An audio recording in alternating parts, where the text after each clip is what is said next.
नमस्कार दोस्तों, मैं मैन सिंह परिहार आप सबका परिहार सर यूट्यूब चैनल पर स्वागत करता हूं। दोस्तों, करंट अफेयर्स अगर देखा जाए तो सभी परीक्षाओं के लिए बहुत महत्वपूर्ण होता है और करंट अफेयर से एक समय बाद क्या बन जाता है, विरोध बन जाता है। अगर आपको वीडियो लगातार देखने हैं क्योंकि क्लास प्रतिदिन होती है तो आप परिहार सर यूट्यूब चैनल को क्या करें, सब्सक्राइब करें। हाँ, आज का करंट अफेयर है 13 सितंबर 2024 का है। बाहर की चुनौतियों से नहीं, हम अंदर की कमजोरियों से हारते हैं, इसलिए पहले खुद को जीतें। पहला प्रश्न और बहुत ज़्यादा इम्पोर्टेंट है ये प्रश्न। सेमिकॉन इंडिया 2024 का आयोजन कहाँ किया गया है, कहाँ किया जा रहा है? तो Semicon India 2024 Bharat Expo Mart Greater Noida Uttar Pradesh में आयोजित किया जा रहा है। तो याद रखना आपको कि सेमिकॉन इंडिया 2024 इसका जो आयोजन है वो कहाँ पर किया जा रहा है, तो यूपी में किया जा रहा है। यूपी कहाँ पर किया जाता है, तो greater Noida expo Mart Greater Noida में किया जा रहा है। यह सम्मेलन क्या है? यह सम्मेलन भारत में सेमीकंडक्टर निर्माण और नीति के रोड मैप को प्रदर्शित करने के लिए आयोजित किया जा रहा है। अगर अनुमानों के अनुसार सेमीकंडक्टर चिप बाजार वर्ष 2026 तक, कब तक है, तो 2026 तक $55 बिलियन से अधिक का हो जाएगा। ये भी आपको क्या रखना है, याद रखना है। तो चलिए अगला प्रश्न देखते हैं, बहुत ज़्यादा महत्वपूर्ण प्रश्न है। मिशन मौसम क्या है? यहाँ से प्रश्न बन ही जाता है। मिशन मौसम क्या है? देखिए, मिशन मौसम अगर ये प्रश्न आ जाता है और ये MPSI, UPSI, PSC, MPPSC ये सभी के लिए बहुत महत्वपूर्ण है।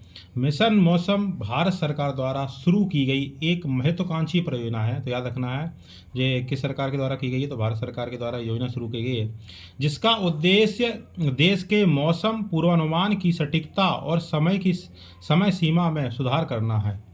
इस मिशन के माध्यम से भारत मौसम संबंधी घटनाओं जैसे मानसून, चक्रवात, बाढ़, सूखे अधिक सटीक पूर्वानुमान लगाने में सक्षम होगा। तो इसलिए यह है क्या, मिशन मौसम है। आगे देखते हैं। केंद्रीय मंत्रिमंडल ने मिशन मौसम के लिए हाल ही में 2000 करोड़ रुपए की मंजूरी प्रदान की है। तो ये भी याद रखना आपको कि कितने करोड़ की मंजूरी प्रदान की है, तो 2000 की इसमें क्या की है, तो मंजूरी प्रदान की है। चलिए अगला प्रश्न देखते हैं। आप इनके नोट्स बनाना चाहें तो आप नोट्स भी बना सकते हैं। PM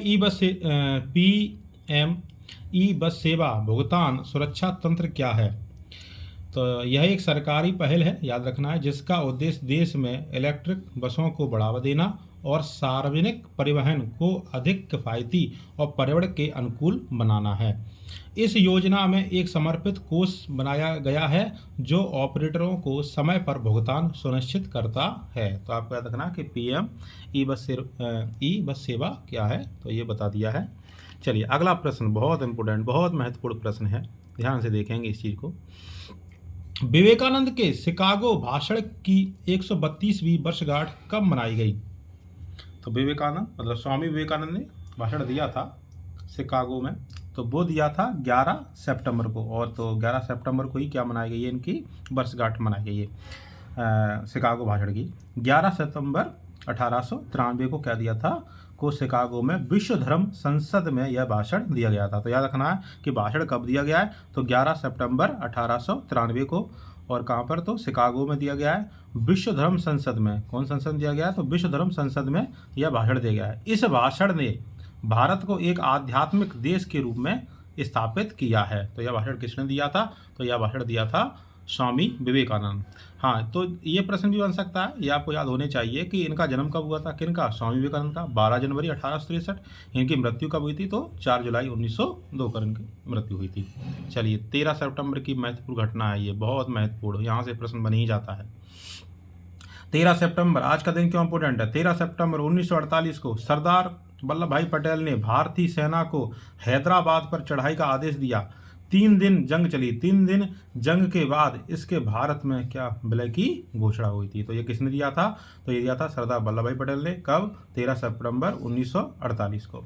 चलिए अभी आप देख रहे होंगे बंगाल में काफ़ी हलचल चल रही है।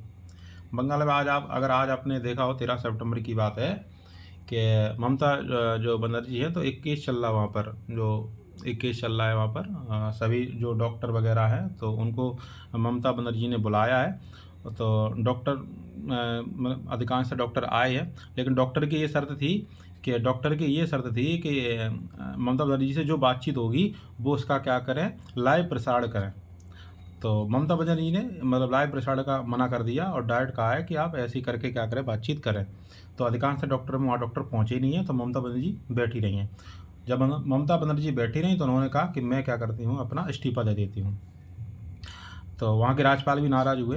तो राज्यपाल वहाँ के कौन है, तो राज्यपाल जो हैं वहाँ पर सीवी आनंद बोस हैं। और बंगाल के मुख्यमंत्री कौन है, तो जो तो मालूम होना चाहिए, क्या नाम है, ममता बनर्जी है। तो ये चीज़ें आपको याद होनी चाहिए। यहाँ से पूछ सकते हैं कि बंगाल के राज्यपाल क्यों, क्योंकि ज़्यादा हलचल वगैरह चलती रहती है। अगर आपको वीडियो अच्छा लगता है तो इसको लाइक करें, कमेंट करें, शेयर करें। धन्यवाद दोस्तों।